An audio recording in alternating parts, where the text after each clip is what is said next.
Okay, we want to add our final layer to this, which is going to be a text layer. We're going to add a logo to about this area. So let's go to File, Browse and Bridge.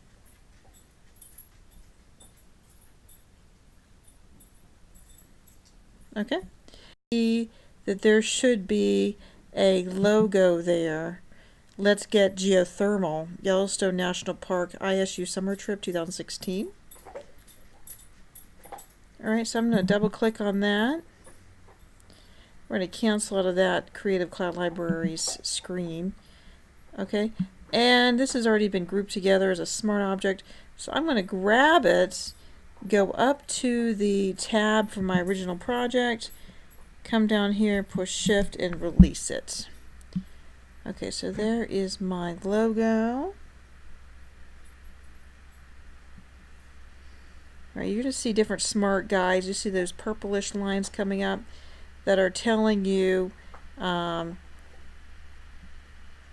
if you want to align that with one of the pictures below. Okay, and then there is actually telling me that it's centered. So I'm actually going to center that.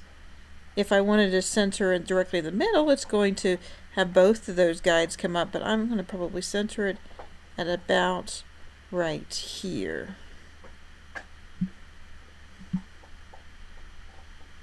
Okay, so that looks pretty good, but I'm concerned that that black is competing a little bit with the brown behind it.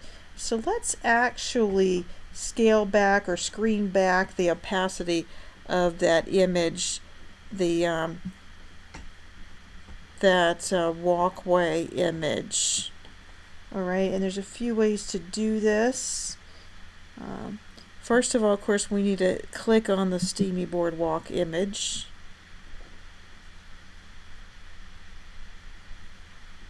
Alright, so we make sure it's selected.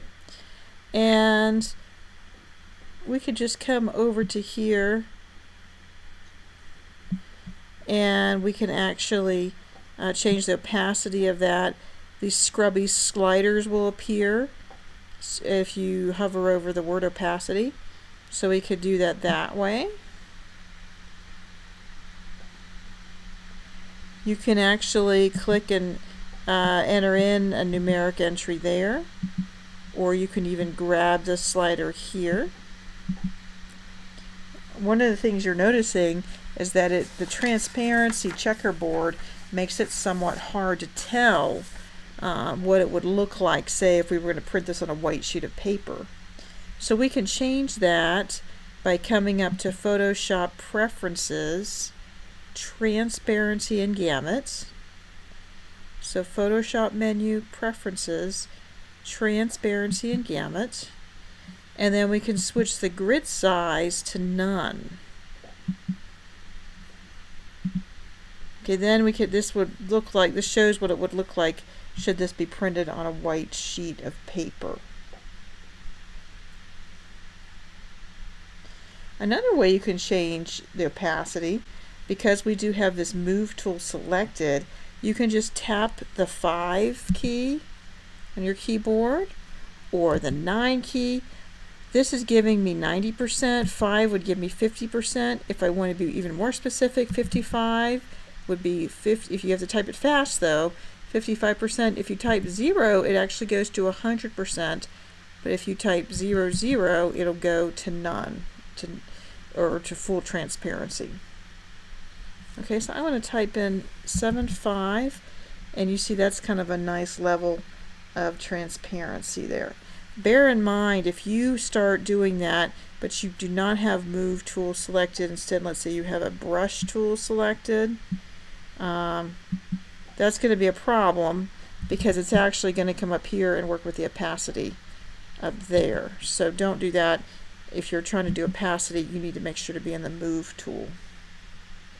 Okay, so let's now add a rectangle behind these 4 small images to give them more of a unifying effect.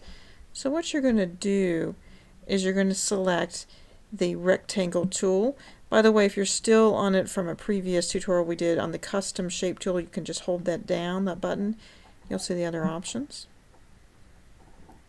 Okay, so you're going to choose a rectangle, but you're also going to come up here, right mouse button, reset tool. Okay, because previously someone had to put a stroke on it. There could be lots of things that the last person did to the rectangle tool. So you want to reset that tool by right mouse button, reset. Get in the habit of resetting tools as you use them, especially the first time using them since the last person. Okay, so we're going to draw a rectangle. Now right now I have Steamy Boardwalk selected at the very bottom of the layers panel. So let me show you what happens if you have that selected.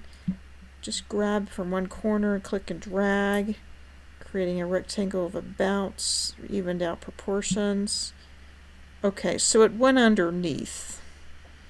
Right, and this popped out, and that's alright.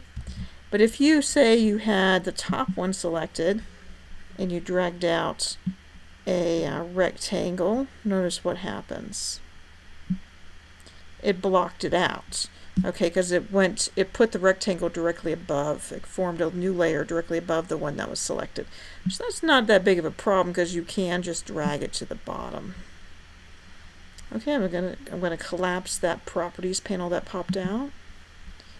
Okay, so that's awfully dark, though I do like how it delineates these images, and it helps to show that, because if it's too light, it is going to blend in.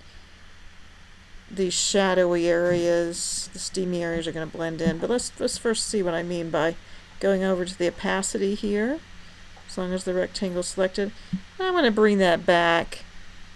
Let's say I'm going to scrubby slide that back to around 25. Okay, I like that. These three work well, but this one really does blend in too. It's hard to tell where the picture ends and the border begins. So instead, let's actually bring that over more towards, let's say 90. 93.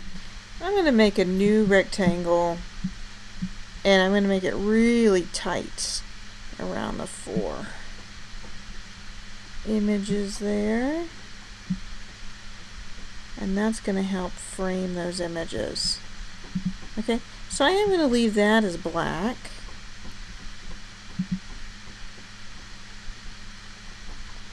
And then the outer rectangle,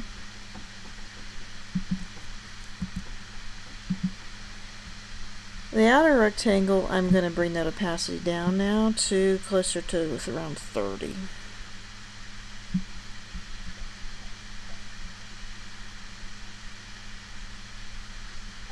Okay, and that kind of nicely blends with the logo. Okay, so I like that.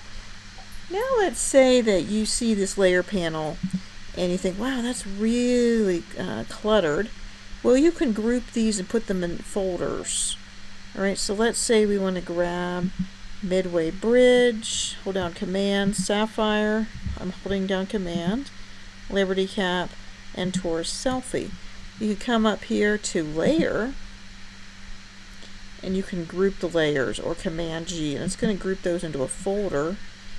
If you take a look inside the folder by twirling down this triangle, you see them in there. You can double click on this and rename this. I'm going to rename it Small Images. Oh, the rectangles didn't make it in there, so I'm just going to grab both of those by clicking Command as I'm clicking that, and then I'll drag those into the small images. Uh-oh, it covered over the images. So I need to go into that folder, grab the rectangles, and then bring them underneath the images. Now I can twirl that up, and just for the fun of it, let's go ahead and select both of those by holding down Command, go back up to Layer, let's group the other 2 layers, and we can call this Logo. You can change the order of these, but be careful. We can put folders inside of folders, so make sure to drag it all the way down so you have that solid line there. And there we have our two groupings of images. It looks pretty good. Okay, so we like our image now. We like our poster. Let's save it and save, but save as a new version. Layers Practice Morris 02. Okay, for our third version. And yes, we want to maximize compatibility on that. And we can close out those files. Very good.